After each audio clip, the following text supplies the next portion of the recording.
The first thing I noticed was the way Clara tilted her head when she laughed. It wasn't her usual laugh, the warm, awkward chuckle I'd fallen for years ago. No, this was sharper, brighter, almost rehearsed. I was standing 3 steps away, yet I felt like I was watching from another world. Grant was leaning in, whispering something to her as though the rest of the room didn't exist. Her fingers grazed his arm for half a second too long. It was nothing, and yet it was everything. I wasn't supposed to be here. The invitation said +1, but I was the guy she almost left at home because it's just work. Walter, no need for you to feel bored. Maybe I should have stayed on the couch. Instead, I found myself clutching a glass of whiskey like a lifeline, staring through the glass doors at my wife and a man I'd never seen before, watching them share a moment that felt like it wasn't meant for my eyes. Then Grant looked up, straight at me. He smiled like he'd won something I didn't even know I was fighting for. And in that moment, I swear I felt the floor tilt beneath my feet. He whispered something else to her, and she laughed again, softer this time, the kind of laugh that digs under your skin and stays there. That's when it hit me. This wasn't a harmless conversation. It wasn't networking. Something unspoken was happening, and I was the idiot pretending not to see it. My hands were shaking so badly I spilled whiskey on my jacket. I turned to find a bathroom, anything to escape, but I heard Grant's voice cut through the noise. "Hey, Walter. You good, man? Want me to keep your wife company while you clean up?" The room went silent for half a second. My face burned. Clara's smile froze like glass, and every eye in that room turned toward me, waiting to see what I'd do. I wish I could tell you I handled it like a man. I didn't. I froze, my hand still clutching the damp sleeve of my jacket. Every nerve in my body screamed at me to say something, to stand up for myself, but all I managed was a weak laugh that sounded like it belonged to someone else. "I'm fine," I mumbled, my voice cracking in the middle like a bad radio signal. A few people chuckled uncomfortably, like they weren't sure if this was a joke or a meltdown waiting to happen. Clara shot me a look I couldn't read. It was part embarrassment, part disappointment. I wanted to ask her, disappointed in who? Me, or yourself? But my throat tightened, and the words never came out. Grant, smelling blood in the water, strolled over with that smug grin plastered on his face. He had the kind of confidence that wasn't earned but inherited, like he'd been told since birth that the world belonged to him. "You sure, man?" he said, patting my shoulder with just enough pressure to remind me how much bigger he was. "You look like you've seen a ghost. Or maybe you just can't handle this top-shelf whiskey." He lifted my glass and sniffed it like he was mocking me for even holding it. I wanted to punch him right there. I wanted to wipe that grin off his face and show him that I wasn't just the awkward husband tagging along like a lost puppy. But I didn't. I just stood there, heart pounding, teeth clenched so hard I thought they'd crack. Clara stepped in between us, her voice calm but firm. "Grant, stop. You're being rude." For a second, I felt a wave of relief. She was defending me, I thought. But then Grant smirked again, this time at her. "Relax, Clara. I'm just joking around. Your guy's a little sensitive, huh?" That word, your guy, hit me harder than anything else. It was the way he said it, like I was nothing more than an accessory she brought along for the night. I wanted to say something, anything, but I couldn't shake the feeling that maybe he was right. Maybe I was the extra piece in this picture. After a few minutes of awkward silence, I slipped outside onto the balcony to catch my breath. The city lights stretched out below like a field of stars, but all I could think about was the way Clara's laugh sounded when Grant whispered to her. It was different, lighter, almost secretive, and when I looked through the glass, I saw them again. She wasn't standing next to him. She was leaning toward him. Close. Too close. My stomach dropped. That's when I realized I might not be imagining any of this. I took out my phone, my hands trembling, and started typing a message to my friend Owen. "I think something's wrong with Clara." I stared at the screen, unable to hit send. Maybe I was just overreacting, I told myself. Maybe I was being paranoid.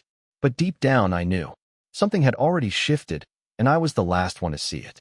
I don't know how long I stood out there on that balcony, but the city seemed quieter than it should have been for a Friday night. All I could hear was the faint thumping of music through the glass and my own shallow breathing. I kept telling myself to relax, to not make a fool of myself again, but my mind wouldn't stop replaying every smirk, every look, every word Grant had thrown at me like darts. It was as if he wanted me to snap, to storm off, or worse, to leave Clara alone with him. I was just about to step back inside when I heard voices behind me. There's a narrow corner of the balcony that wraps around the side of the building, partially hidden from the main area. I hadn't noticed anyone out there before, but now I could hear Clara's voice. I froze. It wasn't just the sound of her talking, it was her tone. Low, soft, the kind of voice she used only when she wanted to be really heard. And then I heard Grant. "Come on, Clara," he said, his voice dripping with that infuriating confidence. "You don't have to babysit him all night. You deserve better company." My chest tightened, but I didn't move. I know I should have. I should have walked in and made it clear I was there. Instead, I stood there like a coward, listening. "You're being inappropriate, Grant," she said, though her voice wavered slightly, and I hated how much that scared me. I could almost see the smirk on his face when he replied. "Inappropriate? I'm just saying what everyone's thinking. You're too good for him. Look at you. Do you really see yourself growing old next to that?" That. Like I wasn't even a person. Just that. My hand tightened around my phone, and for a split second, I thought about walking around the corner and confronting him. But something in me wanted to hear how Clara would respond. I needed to know. There was silence for a moment, and then Clara said something I'll never forget. "Stop. He's my husband. He's my husband." It should have been comforting. It should have made me feel safe. But the way she said it, defensive, yes, but almost like she was reminding herself of it, made my stomach twist. Grant laughed softly. "For now, sure. But you and I both know you could do better. Everyone knows it." I couldn't listen anymore. I stepped out from my corner, my footsteps loud on the wooden floor of the balcony. Grant's smirk didn't falter for a second when he saw me.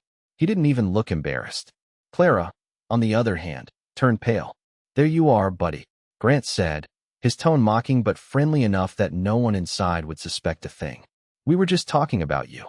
I forced a smile that I'm sure looked more like a grimace. "Yeah," I said, my voice tight. "I heard." Clara grabbed my arm gently, but I pulled away. I didn't want her touch, not after that. Not when I wasn't sure where her loyalties really were anymore. My mind was spinning, and I knew this night was far from over. I walked back into that room with Clara trailing behind me, her hand barely brushing my arm, as if she wasn't sure whether I'd push her away or cling to her. The music had picked up, and the crowd was louder now, but none of it could drown out the pounding in my ears. My mind was a mess. Half of me wanted to grab her, leave, and never look back, while the other half wanted to make Grant regret every smug word he'd just said. But instead of acting on either impulse, I did what I always do. I froze and tried to pretend I was fine. Grant followed us inside like he owned the place, slapping a few of his buddies on the back and laughing as if nothing had happened. I swear he glanced at me just to make sure I was watching when he leaned down to whisper something into Clara's ear. She didn't laugh this time, but she also didn't push him away. That silence between them said more than anything. It was like I wasn't even in the equation anymore, just the awkward bystander watching a scene I didn't belong in. Clara finally turned to me, her eyes sharp with a mix of frustration and fear. "Walter," she said under her breath, "please don't make a scene. It's just Grant being Grant." She said it like that was supposed to make me feel better, like I was the problem for not accepting this humiliation as normal. I wanted to yell, "Do you hear yourself? Do you see what he's doing?" But I didn't.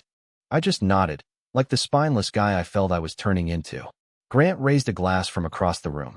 "To Clara and Walter," he shouted, his grin wide enough to cut glass. "May they always keep things interesting." A few people laughed. Some looked away awkwardly, pretending they hadn't heard the sharp edge of his voice. I stood there, my fists clenched so tightly my nails dug into my palms, but I still didn't say anything. Then something inside me snapped. I walked over to the bar and ordered another whiskey, downing half of it in one burning gulp. I don't drink much, but that night I needed the fire. I needed something to wake me up. I turned back toward the crowd and saw Grant standing a little too close to Clara again, his hand resting casually on the small of her back. My breath caught. She wasn't moving away. I set my glass down harder than I intended, and the sound made a few people glance in my direction. I didn't care anymore. I walked straight over to them, forcing a smile that felt like it was about to split my face. "You seem to enjoy touching another man's wife?" I said quietly enough for only the two of them to hear. Grant's grin widened like he was waiting for this. "Relax, Walter," he said. "It's all in good fun. Right, Clara?" He looked at her, as if to dare her to disagree. She didn't answer right away, and that silence was louder than anything else in that entire room. My chest tightened. I turned to Clara. Are you okay with this? I asked, my voice cracking slightly. Because I'm not. She blinked, and for a moment I saw guilt flash across her face. But then she whispered, not here. Please, don't do this here. And that was it. I knew whatever was happening between them, whatever unspoken thing had been simmering all night, wasn't just in my head. Something was real. Something was wrong. Grant smirked and patted my shoulder like I was a child throwing a tantrum. Easy, man. We don't want to ruin the party, do we? And then, just as if he wanted to twist the knife, he said, tell you what, why don't you take a breather? I'll make sure Clara's comfortable. It was a trap. It was a game, and I was losing. But I wasn't about to let him win, not that night. I don't remember the exact moment I lost control. It felt like a slow-motion collapse that started the second Grant's hand brushed my shoulder. His touch was light, almost friendly, but it burned through my patience like acid. I could feel every set of eyes in the room on me, even though most of them were pretending not to watch. It's always the same in these moments. People wait for a show but act like they're not part of it. I gave them a show that night. I grabbed his wrist, not hard enough to hurt him, but firm enough to let him know I was done being the joke. The grin on his face faltered for a second, just long enough for me to see that flash of surprise. Don't touch me, I said quietly, but my voice was trembling, and I hated how weak I sounded. Clara stepped between us, whispering something like, Walter, please, don't, but I barely heard her. My blood was pounding too loudly. Grant smirked again, leaning slightly to the side so he could look at Clara instead of me, as if I was irrelevant. You see what I mean, Clara? This guy can't handle a little joke. You must have your hands full with him at home. I don't know what I expected her to say, but I hoped, God, I hoped she would shut him down, defend me, tell him he had crossed a line. Instead, she looked at me with that same pleading expression, like I was the one causing trouble. That hurt worse than anything Grant could have said. My chest felt hollow. I let go of his wrist and stepped back, the humiliation choking me. I'm leaving, I muttered, though my voice cracked like I'd been holding back tears. I didn't even recognize my own tone. It was raw, shaky, almost like a kid who'd been pushed too far on a playground. Clara caught my arm, but I shook her hand off. I needed air. I stormed out onto the balcony again, the cold night wind hitting my face like a slap.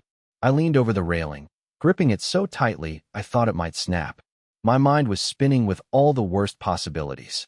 Was she into him? Had something already happened between them? The way she looked at me. No, the way she didn't look at me. That was the real answer. And then, like something out of a nightmare, I heard the door slide open behind me. You really can't take a joke, can you? Grant's voice cut through the dark. I turned slowly, seeing his silhouette against the city lights. He had that same casual posture, like he wasn't afraid of anything, like I was just another weak guy in his way. What do you want? I asked, my voice low but shaking. He smirked. I just wanted to tell you, you're lucky. Not because you have her. No, you're lucky because she doesn't see what the rest of us see. That she's wasting her time. I wanted to hit him right then. My hands curled into fists, but I couldn't do it. Maybe because some twisted part of me believed him. Maybe because I was terrified that Clara felt the same way. And as I stood there, trying to hold myself together, I saw Clara through the glass, watching us from inside. Her face was pale, unreadable. Was she scared for me, or embarrassed of me? Grant laughed softly. Yeah, that's what I thought. He turned and walked back inside, leaving me out there like a beaten dog. I stayed on that balcony for what felt like an hour, trying to figure out what the hell just happened and what I was going to do next. I stayed on that balcony longer than I should have, my fingers frozen from gripping the railing as if it could somehow anchor me to reality. My mind was a tornado of questions I didn't want answers to. Did Clara even see what Grant was doing? Or worse, did she see it and secretly like the attention? I hated myself for even thinking that. But the seed of doubt had already been planted, and it was growing fast. I could still hear Grant's voice in my head, mocking me, telling me I wasn't enough. And the way Clara avoided looking me in the eye. It was like confirmation of everything I feared. I finally went back inside, trying to blend into the crowd like a ghost. Clara wasn't at the spot where I'd left her. My stomach twisted as I scanned the room. No sign of her near the bar. Not by the dance floor. Not talking to her usual group of colleagues. Then I saw it. The glass door to the far side of the rooftop was slightly ajar. It led to another smaller lounge area, dimly lit, more private. I don't know what made me walk over there. Curiosity? Anger? Or just the desperate need to stop feeling like an outsider in my own marriage? The closer I got, the more I could make out voices. Clara's voice. And Grant's. My heart started pounding, so hard I could barely breathe. I stopped just short of the doorway, the dim lighting from inside casting their shadows on the floor. Grant, stop. You're making things worse, Clara said, her tone low but tense. Worse? I'm telling the truth. He's not the guy for you. Look at him, Clara. Look at me. His voice was smooth, confident, like he was pitching her a deal she couldn't refuse. Don't, she said, but it wasn't sharp enough to stop him. I heard movement, a step closer, maybe his hand on her arm. Tell me you don't feel it, Grant continued, his tone dripping with arrogance. Tell me that when he's standing there, shrinking in every room you walk into, that you don't wish it was someone else by your side. My hands were shaking. I felt like I was going to explode. But then I heard Clara, and what she said stopped me dead. Grant, you don't know anything about my marriage, she whispered. And if you did, you wouldn't talk like this. You have no idea what he's done for me, how much he's been there. You think being confident makes you a man? He's a better man than you'll ever be. For a split second, I felt a wave of relief so powerful it almost dropped me to my knees. She defended me. She was still mine. But then Grant laughed softly, and that relief evaporated like smoke. You're saying all the right things, Clara, he said. But your eyes tell me something else. You think I don't see it? The way you light up when I walk into a room? The way you bite your lip when we talk? You're not fooling anyone, not even yourself. I had heard enough. My blood boiled as I pushed the door open so hard it banged against the wall. They both spun around. Clara's eyes went wide when she saw me, like she'd been caught doing something she couldn't explain. Grant just smirked, completely unbothered. Enjoy the show, Walter, he said, his voice oozing with mockery. I stepped closer, my voice trembling but sharp. Stay the hell away from my wife. Clara grabbed my arm, her hand cold. Walter, stop, please. But I couldn't. I looked at her, then at him, and something inside me broke. Is he right? I asked, my voice cracking. Do you feel something for him? She froze. And in that silence, my world started to collapse. The silence that followed my question was like a vacuum sucking all the air out of the room. Clara just stared at me, her lips parting as though she wanted to say something, but no words came. I could see her chest rising and falling, her breath shallow, and I hated that I couldn't read her face. Was she shocked that I'd ask? Or was she too afraid to tell me the truth? My entire body tensed, waiting for something, anything, that would let me know I wasn't losing my mind. But then Grant chuckled, and that sound was the spark that lit the fire. Wow, he said, shaking his head as though I was the one who should be embarrassed. Listen to yourself, Walter. You're making her uncomfortable. You think yelling at her is going to make her choose you? Pathetic. He stepped closer, and I could see his grin widen, that smugness radiating off him like heat. You want me to back off? Be a man worth backing off for. Clara's hand tightened on my arm, but I was already shaking. I wanted to scream, to hit him, to do something that would wipe that smirk off his face once and for all. But deep down, I knew what he was doing. He wanted me to explode. He wanted me to make a scene so big it would make him look like the reasonable one. And the worst part? I was falling right into his trap. Grant, stop it, Clara said sharply, finally breaking her silence. This isn't funny anymore. He turned to her, his expression softening like he was the hero in some sick story. I'm not joking, Clara. You deserve someone who doesn't shrink every time he's tested. Someone who can stand beside you without looking like he's about to break. Then he glanced at me, his eyes glinting. But hey, if this is the guy you want, I guess I should just step aside, right?